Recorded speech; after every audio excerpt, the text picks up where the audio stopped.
Rush, good to see you again. Thank you so much. Sorry, had to run off at pregame, but you know how it goes. We're ready for kickoff here. All right, it is 17-9, and I got to give this back to Ramel. And Ramel, come get this so you can do the stats. It's a kickoff into the end zone. It is a touchback, and the Maroons will start on the 20-yard line as they had a chance. No chance at a return here. And, Billy, your keys to the second half if you're Dowling Catholic. I think you need to run the football, establish the run early. Ryan Boyle's going to have to get a little bit more accurate passing the football. You know, I was talking in the halftime with Dave Marcoulier doing the broadcast on the radio, and he said the same thing. He said, you know, we both agreed we hadn't seen Ryan Boyle that inaccurate for an entire half of football since he came to Dowling. So the ability to run the football defensively, prevent the big play. You know, if you can make Valley put together a drive, you know, it's tough. Even in high school football, it's tough to drive 80 yards. So, you know, you want to make sure you don't give up the big play, stay competitive in the game. Hand off to Chase Dowell. He's up across for a first down and then some. Great push up from the right side of the line. And downfield blocking, Grant Palmer there leading the way for Chase. And again, the no huddle pickup of 14. First and 10 from the 34. We're underway here in the third quarter. 17-9. Handoff goes to Dowell. He pops one and then gets stuck. Seth, I have not forgotten about you. We will come to you in just a moment after this next play. That is, if I can find him on the sideline. You got a player down, it looks like. All right, Valley we're going to go down. Seth Drury, we're going to go down to you right now. Seth, what's going on? What'd you find out at halftime? And that's one reason why I'm not hearing him, is because I shut off his microphone, and that's my own fault. Seth, now I can hear you. What's going on?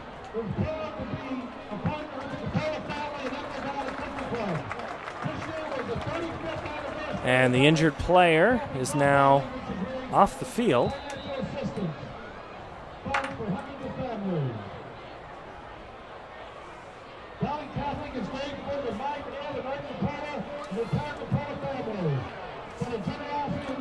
There he is. We'll get him in a little bit. 17-9, Dowling leads. There's a lot of people on the Dowling sideline tonight. Kind of hard to locate everybody. We do what we can. It's a little different vantage point. Their give is to Dowell. He's getting chased down the near side. Spacek comes back and makes that stop. That's Nick Yenser, I'm sorry. Nick Yenser makes the stop. And it'll be third down. 17-9. The Maroons score on a field goal by Christian, a field goal by McClellan, and a touchdown pass. Touchdown run by Christian, field goal by McClellan, and a pass from Boyle to Rico Gafford. That's put 17 on the board. Boyle, passing situation, goes out to the near side, and it is caught by Grant Palmer. He threw the good block earlier in the series. Now he gets a chance to catch it. Good hands. Ball came off a little bit funny from Boyle's hands, but a nice job, way to see it in. And you know, say the first drive of the second half is always so important. If Dowling can get some points out of this, really sets the tone for how this game can end. First and 10, Maroons have the football. They're going to go on the fake to Dowell, and Boyle's going to keep it. And the ball comes loose, and the Maroons will pick up the fumble. It's going to be Palmer. Good heads-up play. Coming up for the Tigers to rip that one away was Preen. That's who I thought. Number 7, Keller Preen, ripped it out, and then the Maroons, Grant Palmer, fell right back on the ball. So it would have been close to a first down, ends up being a first down, and then some. Balls at the 40. Boyle under center, no huddle. Talking to his center. It's going to be a pass situation. 3-step drop, nobody open. Boyle's going to run. Improvise, little downfield run, and he gets out of bounds right in front of us here at the 35-yard line, right in front of Seth Drury, who's down on our sideline. Seth? Hey, Paul, sorry about that. I did have a chance to talk to Gary Swinson real quick. He didn't have much to say other than special teams and execution and just, playing smart football. They have just had a couple mental lapses on kind of all segments of the game, offense, defense. Wrap that up, and this will be a lot closer game. But he says they've got some adjustments to make, but looks like Boyle's going to beat this one. Ryan Boyle keeps it into the end zone for a touchdown from 36 yards out. And the Maroon machine keeps on rolling. Boyle, it was the fake to Chase Dowell, and then he just did the rest. With this new zone read that Dowling's running this year, and it's not, I should say new, it's not necessarily new, but Craig McLean, Tom Wilson, they've spent a lot of time this summer redesigning a lot of these plays where Ryan Boyle has multiple options, and that's what it's built for. It's built to get defenses keying on a halfback, forgetting about Ryan. Ryan makes a great read and a great run, and I think what he hasn't been able to do with his arm tonight's been frustrating, but he's been able to make up for it with what he's been able to do on his feet. So that's a great job by Ryan Boyle to lead that offense. And there's a flag on the play. There was a flag, and Coach Wilson needs an explanation for something. He's not sure why it was thrown. And it looked like it was the right side of the offense that jumped. Seth, I don't know what you saw down there. Did you see anything, Seth? At first they said offsides. It is offsides on Valley. And at first, Coach was asking if they could have it on the kickoff, but it was a dead ball foul, so they're actually going to have to redo the kick here. And the ball moves half the distance, so the ball's basically at the 1.5 or 1.25 yard line. So an even more of a chip shot for Nick McClellan here on the point after attempt. Maroons lead 23-9. Make it 24. Nick McClellan boots it through 24-9. Maroons lead at 9:46 here in the third quarter. So that's a huge drive for the Maroons. I don't think you can overstate that. To be able to take the ball right down the field to start the second half, you're up 2 scores now, and you really feel like this game belongs to the Maroons at this point. And that just, I think, reiterates the defensive game plan, which is don't give up the big play. Play everything over the top. Don't try to be a hero. Make the tackle and make sure that we prevent the explosive play that Valley's very capable of having. We saw that last week. Other scores from around the area tonight. Number 9, Ames, leading Southeast Polk 31-21. The Tigers will play Polk next week at Valley Stadium. Ankeny Centennial leads Johnston 45-39. Urbandale smothering Hoover 49-3. Waukee 62, Marshalltown 6. Ankeny High leading Des Moines Lincoln 54-7, and Sioux City East leading Fort Dodge 34-0. And east of Des Moines leads Des Moines North 43-0 at this time. I got to say, I got a couple text messages, and I have a lot of my former students down in Baylor, Texas, listening tonight. Simon Chief and a couple of his buddies are listening, so we're glad that a lot of the former students are tuned in. I know the 80 brothers are listening. Got to coach them in wrestling this year, so it's exciting that even that's the best thing about Dowling. Even after these kids graduate, they're still invested in the school, and we appreciate them tuning in tonight.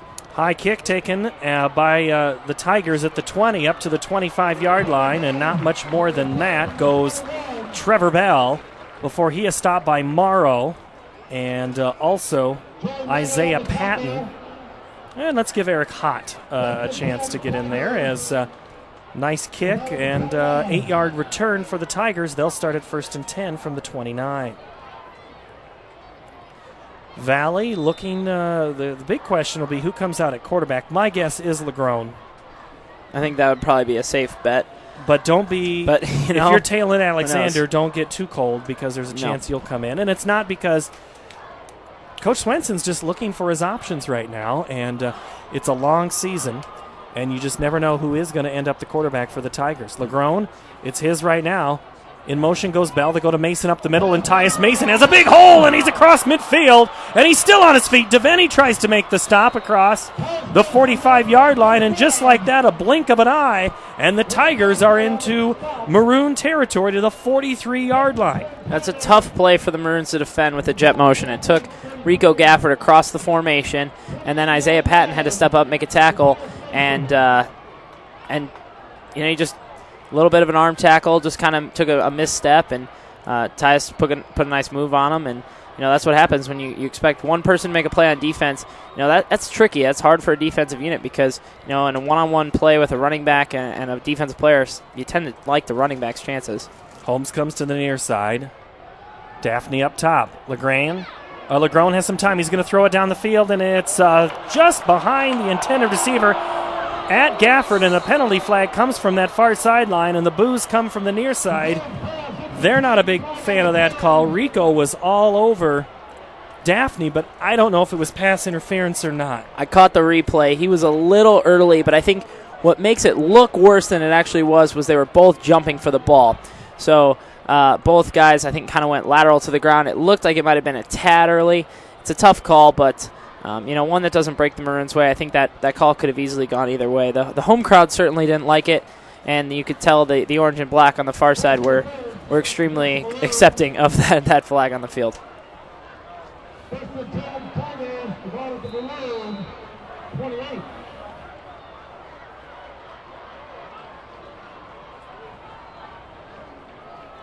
Tigers will have the football from the 28-yard line.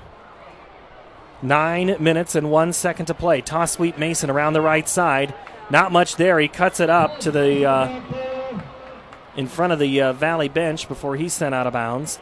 24-9, Tigers trail. This broadcast brought to you by Iowa Heart Center and Valve Clinic. We offer a multidisciplinary team of cardiologists, cardiac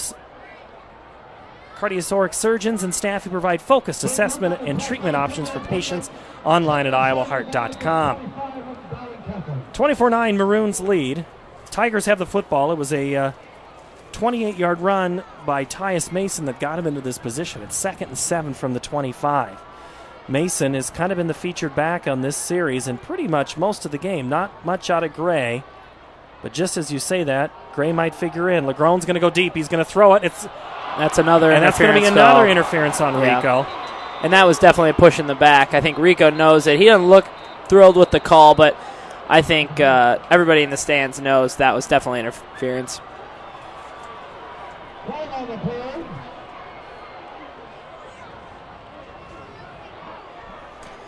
And this is where I think Dowling just needs to get their emotions in check. 2 big penalties already on this drive, and you can see a lot of them kind of holding each other back or trying to pick each other up. And no, that's really what it's a long game still. You still have almost 2 full quarters to play. Dowling didn't really use a lot of time on that first drive, so this is really, you haven't really played a lot of football in the second half, and this game is far from over. We know that from this rivalry and the history of this game, and going back to even some playoff meetings, this game is never over just when you think you're in control. So Dowling really needs to bear down here. They're going to be inside their own 15 defensively. Valley offensively really needs to get a touchdown here. I think getting down this far, getting 30 yards of penalties never hurts a drive. You really need to make sure that you get some points out of this drive, and Dowling just needs to dig in, try to hold them to a field goal. Tigers come in. They have 20 seconds to make this play. Valley trails Dowling 24-9 with 8:49 to play in the third quarter. They're going to run it up the middle, and it's going to be Tyus Mason in for the score. 12-yard touchdown run. And as Billy said, this game is far from over. 12-yard run for Mason. Touchdown, Tigers. I think part of that, you definitely have to give credit to that Valley offensive line. They've been working extremely hard tonight, opened up some nice holes for Tyus. But, at the end of the day, Tyus Mason is just a tough running back to take down. We talk about getting north and south, running lateral all game tonight, and he does it faster and better than anybody else in the state. So he is a real threat to score at any moment. And, he was untouched in that 13-yard run for a touchdown. And the extra point is good this time. It is now a 24 Here we go. for the Maroons, 16 for the Tigers. This one, very good ball game. Very good ball game. What do you think, Seth? Is this how's it look down there? Well, pretty exciting start to the third quarter already, obviously. Offense is not having a slow start like they did in the first quarter. Obviously, Valley helped out with 2 big pass interference penalties against Gifford there. And I think both times you expect him, maybe now on the offensive side of the ball to make up for that, be a little more inspired to make a big play or something, maybe on the return here as well. Valley obviously able to move the ball. I don't want to speak too soon, but I think they might have found their quarterback. He's feeling well today, that's for sure. Hasn't completed many passes, but putting them close enough and get some penalties. And you got the sense, Billy, that Valley was not going to duck away from the pass if they couldn't find their guy. And you knew that Legron was going to throw the ball because that's the thing that you don't think he can do. And so far he's proving maybe he can. I think it's interesting, I think Valley wanted to establish a run. We talked about that early in the game. And Dowling's defense was able to stop and hold Valley. Valley hasn't really had a ton of success running the football in this Dowling defense. They turned to the pass, and I think it was almost out of necessity at the time. And now I think Valley's realizing that this might be something that we can start to build our offense around in this game because they have had some success. So, you want to get into those minds of those offensive coaches and all their game planning and all their schemes, but I think when it comes down to it, when you find something that works, you're not going to go away from it until a team finds out how to stop you. And you could tell right now on the sideline, the defense and are trying to figure out some answers.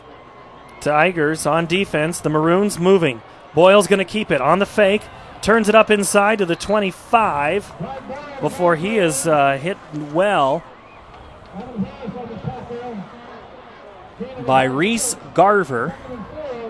Special thanks to our entire crew working hard tonight to keep all the bells, whistles, cameras, microphones, everything working. Eric Fishbeck, we call him the Magic Man. Tango by tango. Handoff for the Maroons goes right side and really goes nowhere. It's Nate Christian. Dakota Miller is there. And also coming up to make a stop is Parker Hinkle. Big 3rd and 3 here for the Maroons already. You say every first down's important, but this one feels extra important, having just given up a big touchdown drive. And Tim Christian watching at 35,000 feet, and it's wow! What a play by Dakota Miller! Stops that one, and really no chance for Boyle on that one, and the Maroons are going to have to punt, and the momentum now appears to have gone to the boys in white tonight. Tim Christian is watching. He's watching his nephew Nate, and he saw Nate on a handoff before. He's hoping for a little better action here. He's heading from Atlanta to Seattle in the air, so we're being watched online. So how does that count on the IP there, Pete? The punt is away, and it's going to be taken by Mason at the 38. It's probably going to be a penalty, but we don't see it. I'll tell you what, Eric Hott, that looked like as clear a block in the back as you could have without a flag. So I'm kind of surprised you didn't see a flag come out there. But, Cole Wymore came off the field, the guard for Dowling, and the offensive line coach, Andy Pollock, he was really giving him an earful, and now Jim Williams is at him. So I'm assuming that Cole, who started as a sophomore, who's a very good player on that offensive line, he's undersized, but he makes up for it for his drive, his hard work, his overall want to be a good football player. That's half of it, but it looks like he might have missed an assignment on that 3rd and 3. Holmes comes to the near side. He goes in motion for Legrone. They're going to give it to Holmes. He's got a lead back of Gray, plugs up the hole, and Holmes is stopped by Devaney, and also in there for the stop is John Swisher. Say hello to Connor Brevard, former Dowling Catholic quarterback from the state championship chip team of 2010 is watching, and he wants to see his boy Billy not mess up. He's got a big game tomorrow. Shouldn't he be in bed? He's playing quarterback now. Starting quarterback at Iowa Western. Yeah, and he's having a good year already. So, all the best to Connor. Like I said, he was a great kid, one of the first kids I got to know at Dowling, and he really set the bar high for my expectation of Dowling students, and he's very missed in this program, but we're glad he's still watching it and involved. That's good. That's good to hear. Swisher gets on top of Tyus Mason and makes the stop there. It'll be 3rd down and short, 3rd and 2 from the 48. Connor was fun to watch in that championship game at the Unidome when they beat City High, and a couple of other sports, state titles for Connor. Mm-hmm. And I was talking with Claude Wilkins, who's the freshman head coach, whose son is Dalton Parrott, who's playing baseball at South Dakota. So I don't know if Dalton's listening either, but I ran into Dalton the other day, and he's doing great playing baseball up there. So best of luck to all those guys. Legrone on 3rd and short and shotgun. Tigers throw the football. It's caught. 1st down, Hartman, out of bounds. Before the stop is made by Nick Wilson. Tigers are feeling it.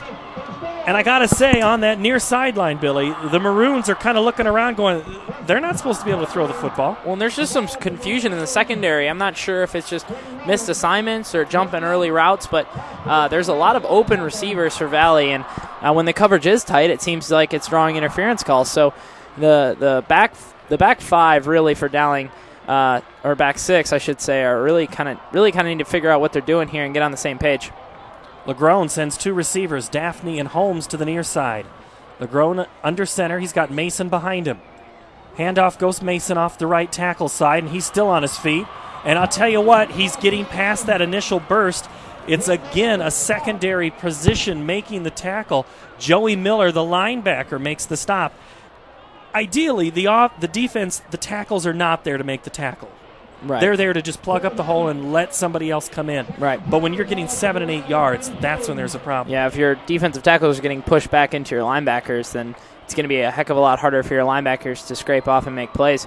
But you know what you're seeing now is the pass is setting up the run. I think what you've seen in this game is Valley usually is a run first, then set up the pass. But I think what you've seen, at least in the last quarter and a half, is the pass setting up the run. 2nd and short for the Tigers. They're marching.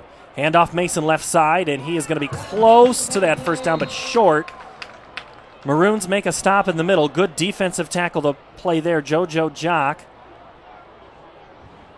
And the last one to get off the pile is Max Morris.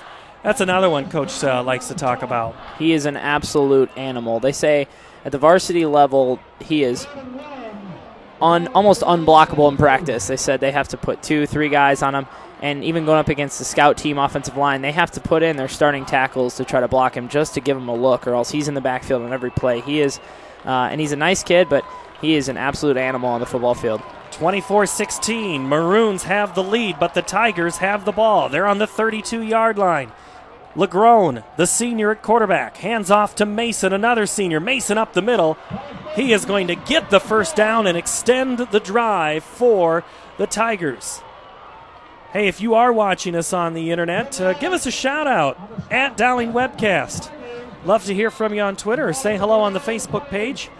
We've heard from Joy Miller tonight. She's watching. Brad Dwyer settling in. We already talked about Connor Brevard and one of the class guys of the internet, planned sick days. He said he was getting ready to fire up that webcast. He's got to watch that because the Hawks have been hard to watch this season. Already right. throwing out Hawk jabs. Didn't take very long. Week 2. LeGrone steps to throw. He's got a receiver. It's caught at the 5. Devaney makes the stop, saves the touchdown. It is caught by Anthony Holmes. The Tigers are inside the 5. Coming off the field is Isaiah Patton. And Nick Wilson. They both came off. Now I think they're going into their goal line set. They're going to go to a bigger front, right? A little bigger of a set, a little bit more linebacker. But, Devaney, that's just a tough matchup for him right now. And he did a great job of making the tackle, but that's just not a difficult pitch and catch, and that might be something that Boston has to address. Handoff to Mason around the outside and making the stop behind the line. Great play. John Swisher. By John Swisher again. Swisher comes to play and did it again. You see and then now we're bringing back in Patton and Wilson both come back into the game, take out 2 bigger linemen because now you're in a 2nd and about 8. And so that kind of changes your defensive game plan. But great play by Swisher, came off the line unblocked, broke down, made a nice play. You're watching dmwebcasting.com, also dowlingwebcasting.com. Glad to have you aboard. Paul Yeager alongside Billy Battistone, Seth Drury on our sideline. We'll check in with him in just a moment. Tigers have the ball, 2nd and goal from the 7. LeGrone under center. He's going to throw the football. He's got some pressure. He's got to escape. He is not going to reach, not going to get out of it. Coming in to make the stop behind the line for the sack is Eric Austin. And when the Tigers were knocking on the door, they've gone nowhere but backwards in the last 2 plays. To force it, now it's 3rd and goal from the 18, and now your play calling dramatically changes because, and some coaches will say it's hard to call a lot of plays inside the 5 because you don't have a lot of room for your secondary. Now with 18 yards to work with, you do definitely have to be aware of the post pass. Here come back the Valley receivers. Who have had great games tonight. Anthony Holmes back in the huddle, and they're going to call a timeout and think this through because they've got a lot of options here. I think, a great option would be big number 10 in White. He's having a great drive and a great game. So, Maroons had their backs against the wall. Seth Drury has his feet on the sidelines, and he's got this report. Thanks, Paul. You mentioned Max Morris kind of being unblockable and pretty animal. On that pass to Holmes, he got chipped enough, almost kind of possibly a hold, wasn't called. Obviously pretty ferocious to come back and finish off that sack there to get the Valley into a 3rd and long situation, 17 yards. Obviously momentum kind of shifted back now. You can hear the Dowling student section behind me here getting pretty loud, so cheering their defense on in a 3rd and long situation and try and keep this a one-score game. Seth, you sure they're not just cheering your report? They might be, but I don't have enough money in my pocket to get that big of a student section on my side. Billy, work on that for him. I was about to say, I was down there earlier, and I just had to put my head down and keep walking. A lot of students trying to yell, and I get easily embarrassed. You're one of those teachers that they all know, and you got to, Des Moines is a big town, but not that big. No, it really isn't. It really isn't. All right, what can the Tigers do? What can the Dowling defense do? 3rd and goal from the 17, out of the shotgun. Fake to Mason, across the middle to a wide open Hartman. Incomplete, broken up. It'll be 4th down. Pass busted up in the end zone. I believe that's Joey Miller who was there. The intended receiver was Hartman. He was there, and all of a sudden the accuracy question comes up to play right there. LeGrone, I think, wants that one back because he had his receiver out of the cut. Just a little too much air on it. Let Miller get a jump on the ball. And Miller got there right as the football did, separate the receiver from the ball. That's what you're taught to do. But you could tell LeGrone wants that throw back because he knows that's a touchdown if he makes the right throw. It's a 34-yard field goal attempt. And the kick is up, and it is good. Wow, nice Finn kick. Doherty makes a 34-yard field goal to pull the Tigers 24-19.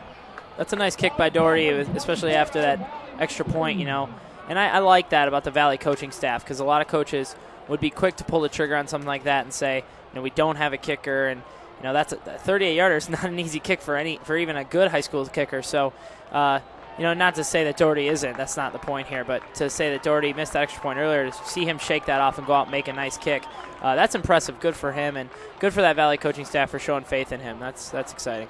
At the 1:54 mark in the 3rd quarter, Finn Doherty hits a 34-yard field goal. Dowling 24, Tigers 19. Seth Drury, what do you know? Well, it was a great kick. I will note the wind, the breeze has picked up a little bit, so we got a little south to north wind, so a little backing there, but still it would have been good from a couple more yards. So, again, good job shaking off the missed extra point. Now the score is definitely interesting with the odd score there. But we got a return here for Dowling. Gifford shakes and bakes one move. Now he's trying to cut it back, but he'll be wrapped up around 23-yard line. One other thing to note, maybe when Valley comes back on the field on offense, the Dowling coaches were yelling at the refs on the last possession there. That number 10, which is Holmes, has wristbands underneath his knees, so they're improperly equipped, which they're saying is a 15-yard penalty. So just something to note, because the referee, the side judge here, did acknowledge what they were saying. So I don't know if that is an actual penalty or if it'll be called or what will be happened or if there's a warning first. So something to note next time Valley's on offense. All right. Thank you, Seth, for that report. Tigers on defense. The Maroons trying to get something back on offense, and they go right back with a run play. Chase Dowell gets up to about the 29-yard line before he is brought down by the Tigers. And that was Connor Schramm who made that stop. So now you've got the 129 mark. Looking at that win that Seth's talking about, it is not a huge thing, but you certainly have to think about it as Boyle is going to be spun around. Schramm's going to be there. And, Boyle can run the play at any time that he sees fit. I mean, really, isn't that kind of what he can do? The play is going to be signaled in quickly regardless, but I think, in all honesty, I think Tom Wilson would say we'd rather run an extra 2 or 3 plays quickly at this point than worry about slowing the game down. You can see they're even starting to slow it down a little bit more, already to 20 on the play clock, which is a couple seconds slower than they'd like, but I don't think you're going to see them slow it down all that much. 52 seconds to go in the third quarter. Boyle rolls out to the far side, throws it, and it is caught, but enough for the first down. Gafford's there. That spot is on the far sideline. It's close. The official has his back, but I think he's going to have it. Hey, I want to let you know that this broadcast is brought to you by Steve Gare for West Des Moines Mayor. Mayor Gare supports West Des Moines schools, families, fans, and friends throughout Central Iowa. Proven, dedicated leadership for West Des Moines. Online at gareformayor.com. Boyle throws the football to Gafford on this side, and Rico is up across midfield into Tiger territory to the 49-yard line. First down, pickup of 15. Clock stops to reset the chains, but the Indy offense is here again. Yeah, we're moving. You know, sometimes when you're taken out of that momentum, you're slowing it down so you don't just turn it over all the time. You have to bring it back up, and that's kind of what's happening, and that's hard for a high school kid to do, no matter how talented you are. Shotgun formation. Boyle fakes it to Dowell's going to keep it. Go off that left side. He's got a block and some room. Boyle's got some room to the 35, 30, 25, 20, 15, and out of bounds at the 9-yard line. Great run by Ryan Boyle. Connor Sorge makes the touchdown-saving tackle. But there's a penalty flag back at the 43, and it's going to be a hold on the Maroons. I can hear new words being invented by Coach Williams now. And that's hard for him to do. And you can see the Dowling coaches are urging their players to hurry up and get back because they're tired after chasing Boyle 30 yards. And Dowling, they conditioned for this. And, Valley's defense they might have conditioned this week, but it takes a little bit longer to get, used to defending a no-huddle offense than just 1 week. And the Dowling coaches are urging them, hurry up and get back. Let's run a quick play and see if we can't get Valley a little bit tired here. So that'll take the ball back to the Maroon side of the field. What was the line of scrimmage of the 49 goes back 5 to the 42. Tigers have the ball, or the Maroons have the ball with 12 seconds to go here in the third quarter. Boyle in shotgun gives it to, they're going to do the reverse to Rico. Rico's got some room. He's got a good block from Boyle. 40, 35 down that far sideline to the 28-yard line. Gets the first down and more as time expires to end the third quarter. The Maroons lead 24-19. You're watching DMWebcasting.com.